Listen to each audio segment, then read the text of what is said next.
ଶରଧା ବାଲିରେ ଓଡ଼ିଶୀ ନୃତ୍ୟକାର ମହାପ୍ରଭୁ ରଥାରୂଢ଼ ହଉଛନ୍ତି। ମହାପ୍ରଭୁଙ୍କ ପାଇଁ ଓଡ଼ିଶୀ ନୃତ୍ୟକାର ମାନେ ନିଜର ନୃତ୍ୟ ପ୍ରଦର୍ଶନ କରୁଛନ୍ତି।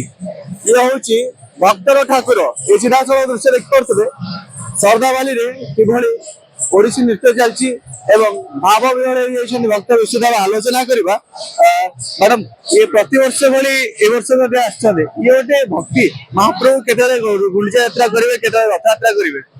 ଆଜ୍ଞା, ଜୟ ଜଗନ୍ନାଥ। ମୁଁ ଶ୍ରୀକ୍ଷେତ୍ରର ଓଡ଼ିଶୀ ନୃତ୍ୟଶିଳ୍ପୀ ରୋଜାଲିନ ମହାନ୍ତି। ବିଶେଷ କରି ମହାପ୍ରଭୁଙ୍କର ଯୋଉ ଅଦ୍ୱିତୀୟ ଶକ୍ତି ଅଛି, ମହାପ୍ରଭୁ କଣ ତାଙ୍କର ଶକ୍ତି କଣ ସେଇଟା ନିଜେ ହୃଦବୋଧ ନ କଲେ ବିଶ୍ୱାସ କରିହୁଏନି। ଆଜି ପ୍ରଶାସନର କିଛି ନିୟମ ଥିଲା, କଟକଣା ଥିଲା।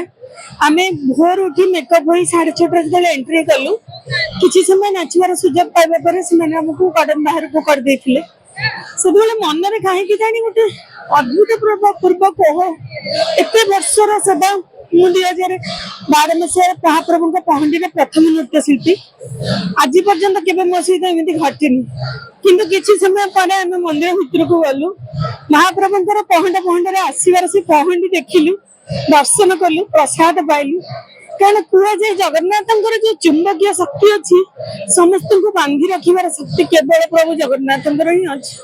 ତାପରେ ବାହାରକୁ ଆସିକି ପୁଣି ନାଚିବାର ସୁଯୋଗ ପାଇବୁ, ସେଇଟା କେବେ ମାନେ ସ୍ୱପ୍ନରେ ଆଜି ଭାବିନଥିଲୁ। ଆପଣ କଥା ହଉଛନ୍ତି ଆଖିରୁ ଲୁହ ବାହାରି। ବହୁତ ଖୁସି। ମୁଁ ତ ଭାବିଥିଲି ଆଜି ବୋଧେ ଆମେ ପୁଣି ନାଚି ନ ପାରି ଫେରିଯିବୁ। ପିଲାମାନଙ୍କୁ ମୁଁ କହିଲି ଆଜି ସବୁ ହେଲା ସତ କିନ୍ତୁ ନାଚି ପାରିଲେନି। କିନ୍ତୁ ଏଠି ଆସିକି ଯେତେବେଳେ ଦେଖୁଛ ପ୍ରଭୁ ଯାଉଛନ୍ତି, ଆମେ ନାଚୁଛୁ, ବହୁତ ଆନନ୍ଦ ଲାଗୁଛି, ବହୁତ ଶାନ୍ତି ଆଉ ବହୁତ ସୁଖ ଲାଗୁଛି। କାରଣ ସିଏ ଅନ୍ତର୍ଯ୍ୟାମୀ, ସେ ସମସ୍ତଙ୍କୁ ଅନ୍ତରର କଥା ବୁଝିପାରନ୍ତି। ହୁଏତ ସମସ୍ତଙ୍କ ମନରେ କୋହ ତାଙ୍କ ପାଖରେ ପହଞ୍ଚିଲା, ସେଥିପାଇଁ ସେ ନାଚି ନାଚି ଆସିଲେ, ଆମକୁ ନଚାଇ ନଚାଇ ଆଣିଲେ। ନିଶ୍ଚିତ ଭାବେ କିଛି ସମୟ ପୂର୍ବରୁ ଆପଣଙ୍କୁ ଭିତରକୁ ପ୍ରବେଶ ହଉନଥିଲା, କିନ୍ତୁ ମହାପ୍ରଭୁଙ୍କ ଡୋରି ଲାଗିଲା, ପୁଣି ଆସି ନାଚିଲା ଶରଧା ବାଲି। ଇଏ ଗୋଟେ ଗର୍ବ ଏବଂ ଖୁସିର କଥା।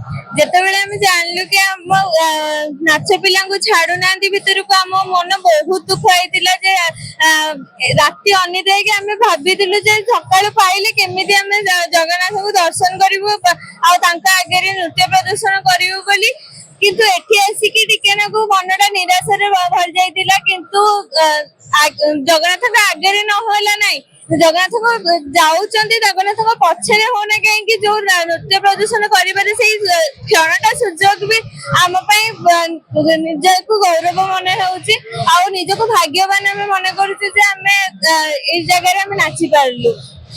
ନିଶ୍ଚିତ ଭାବେ ଇଏ ଗୋଟେ ଭକ୍ତ ଏବଂ ଭାବର କଥା। ମହାପ୍ରଭୁ ଯେତେବେଳେ ରଥାରୂଢ଼ ହୋଇଥାନ୍ତି ଏବଂ ରଥଯାତ୍ରା କରିଥାନ୍ତି, ସେଇ ସମୟରେ ନୃତ୍ୟ କଳାକାର ମାନେ ନୃତ୍ୟ ପ୍ରଦର୍ଶନ କରିଥାନ୍ତି ଏବଂ କିଛି ସମୟ ପୂର୍ବରୁ ନୃତ୍ୟ କଳାକାରଙ୍କୁ ଭିତରେ ପ୍ରବେଶ ମିଳୁନଥିଲା, କିନ୍ତୁ ମହାପ୍ରଭୁଙ୍କ ଡୋରି ଲାଗିଲା, ସେ ଏବେ ନୃତ୍ୟ କରୁଛନ୍ତି। ପୁରୀରୁ କ୍ୟାମେରା ପର୍ସନ ଦେବଙ୍କ ସହ ସରୋଜ କୁମାର ମଲ୍ଲିକ ରିପୋର୍ଟ, ଓଡ଼ିଶା ଭାସ୍କର। ରଥଯାତ୍ରା ଉପଲକ୍ଷେ ଆସିଗଲା super sale up to 50% on readymade garment up to Gundicha to बाहुड़ा।